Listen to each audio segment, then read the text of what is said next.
Hello दोस्तों, आप सभी का स्वागत है। आज हम बिहार का जो बजट पेश किया गया है 2021-22 का, उसके बारे में हम डिटेल से पढ़ेंगे। क्योंकि बिहार के बजट से खासकर बीपीएससी, बिहार दरोगा, बिहार पुलिस, बिहार टीचर तथा अन्य एग्जाम में भी प्रश्न जो है पूछे जाएंगे। इससे पहले हमने भारत का बजट 2021-22 का पढ़ाया था। अगर आपने उस वीडियो को नहीं देखा है तो मेरे प्लेलिस्ट में जाइए, वह वीडियो अवेलेबल है, उसको जरूर देखिए ताकि आपको जो है सभी एग्जाम में उससे लाभ मिले। आज हम बिहार के बजट के बारे में चर्चा करेंगे और उन महत्वपूर्ण बिंदुओं पर विचार करेंगे जहां से प्रश्न जो है आपके सामने आ सकता है किसी भी एग्जाम में। तो चलिए हम एक एक कर हम देखेंगे। 2021-22 का यह बजट जो है बिहार का पेश किया गया था 22 फरवरी 2021 को, और इस बजट को पेश करने वाले हैं तारकिशोर प्रसाद। यह उप मुख्यमंत्री भी हैं और वित्त मंत्री भी हैं। यह भी एक प्रश्न पूछ सकता है कि तारकिशोर प्रसाद जो है यह कौन सा विभाग संभालते हैं, तो यह वित्त मंत्री हैं। ये विभाग भी संभालते हैं, वित्त मंत्रालय भी, और उप मुख्यमंत्री हैं, यह भी याद रखिएगा। 2,18,302.70 करोड़ रुपया जो है प्राप्त करने का यह अनुमान इस बजट में बिहार सरकार ने लगाया है। कितना प्राप्त करने का लगाया है, तो याद रखिएगा 2,18,302.70 करोड़ रुपया बिहार सरकार इस बजट में अनुमान है कि प्राप्त करेगा। यह कभी कभी डाटा पूछ लेता है, तो इसको जरूर याद रखिएगा। अगर डाटा पूछ ले तो आपको इसको याद रखना जरूरी है। अब है कि राजस्व एवं पूंजीगत कुल व्यय कितना है, तो यह भी कभी कभी जो है प्रश्न के रूप में आपके सामने आता है। चूंकि एग्जामिनर जानता है कि कौन सा प्रश्न हम पूछेंगे जो कठिन होगा और स्टूडेंट के लिए वह सिर दर्द हो जाएगा। ठीक है, तो आपको उन चीज़ों को बजट से निकालकर याद रखना है। तो याद रखिए कि राजस्व जो है 81.11% प्राप्त किया गया है। पूंजीगत कुल व्यय 18.89% जो है प्राप्त किया गया है। ये डाटा आपको याद रखना होगा, कभी कभी यह भी एग्जाम में पूछ दिया जाता है। विकासात्मक एवं गैर विकासात्मक व्यय कितना रहा है, तो 69.75% जो है विकासात्मक रहा है, और गैर विकासात्मक जो है 30.25% जो है रहा है। ये प्रतिशत वाला कभी कभी आपके सामने जो है एग्जामिनर लेकर आएगा, पूछेगा विकासात्मक कितना प्रतिशत रहा है, गैर विकासात्मक कितना रहा है व्यय, तो आपको ये दोनों याद रखना होगा। राज्य को केंद्र सरकार से कितना प्राप्त हुआ है, क्योंकि केंद्र सरकार के द्वारा राज्यों को जो कर प्राप्त होता है उसमें हिस्सा दिया जाता है केंद्र सरकार के द्वारा राज्यों को। तो इस बार बिहार को अनुमान है कि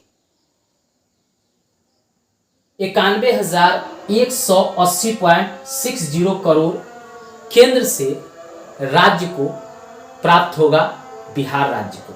ठीक है, तो यह भी आपसे पूछ सकता है, तो इसको भी याद रखना है।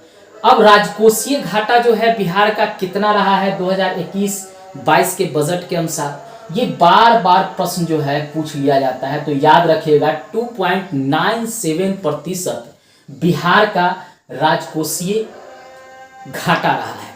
अनुमान था कि 3% का अनुमान लगाया गया है, क्योंकि केंद्र ने यह घोषणा किया है कि 2023-24 तक हर राज्य का राजकोषीय घाटा 3% तक लाना है। लेकिन बिहार इससे पहले ही अपना राजकोषीय घाटा जो है नियंत्रित करके चल रहा है, और अनुमान है कि 2.97% जो है राजकोषीय घाटा बिहार का रहेगा। ये बार बार पूछा जाता है एग्जाम में, इसको आपको याद रखना है। चलिए कुछ और फैक्ट को देखते हैं जिससे प्रश्न पूछा जाता है। अब है कि रुपया आता कहाँ से है जो कि बिहार सरकार को कहीं ना कहीं से तो रुपया प्राप्त होता होगा। तो कौन सा ऐसा स्रोत है जिससे बिहार सरकार को रुपया प्राप्त होता है, आइए एक एक कर देखते हैं।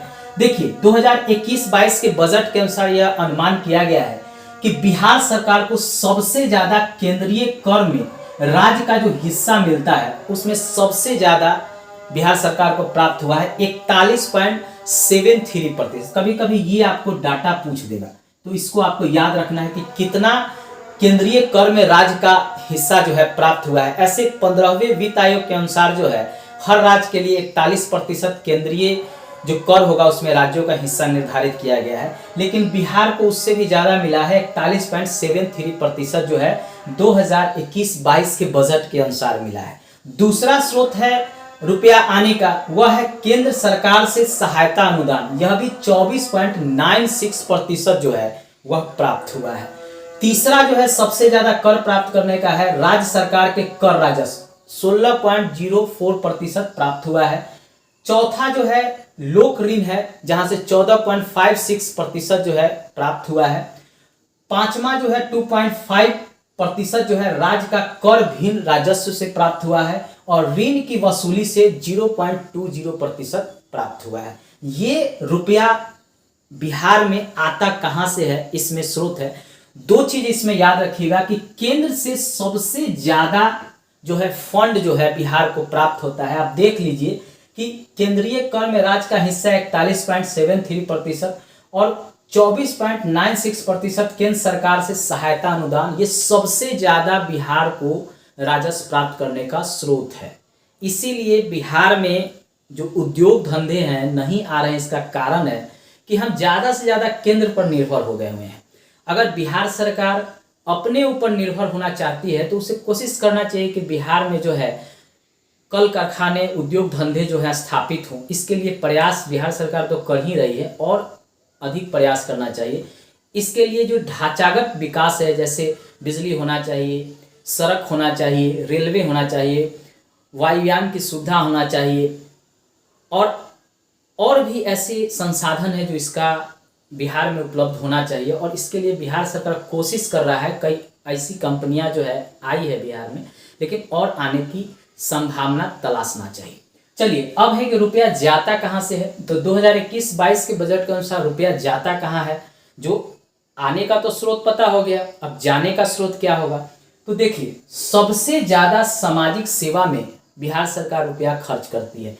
41.64% जो है खर्च करती है, जिसमें शिक्षा पर इस बार सबसे ज्यादा खर्च किया गया है। आइए उसको भी हम आगे देखेंगे। तो याद रखिए कि सामाजिक सेवा में बिहार सरकार सबसे ज्यादा रुपया खर्च कर रही है, 41.64% खर्च कर रही है। दूसरा जहां सबसे ज्यादा खर्च हो रहा है वह सामान्य सेवाएं हैं, जहां पे 27.6% खर्च किया जा रहा है। तीसरा आर्थिक सेवाएं हैं, जहां 25.96% खर्च किया जा रहा है। और चौथा जो है लोक ऋण है, जहां पे 4.17% रुपया खर्च किया जा रहा है। पांचवा जो है ऋण और पेशेगियां हैं, उसमें जो है 0.62% और सहायता अनुदान एवं अंशदान में 0.01% रुपया केंद्र सरकार के अनुसार ही राज्य सरकार यानी बिहार राज्य सरकार खर्च करे। यानी बिहार राज्य सरकार के खर्च रुपया करने के ये स्रोत हैं और आने के ये स्रोत।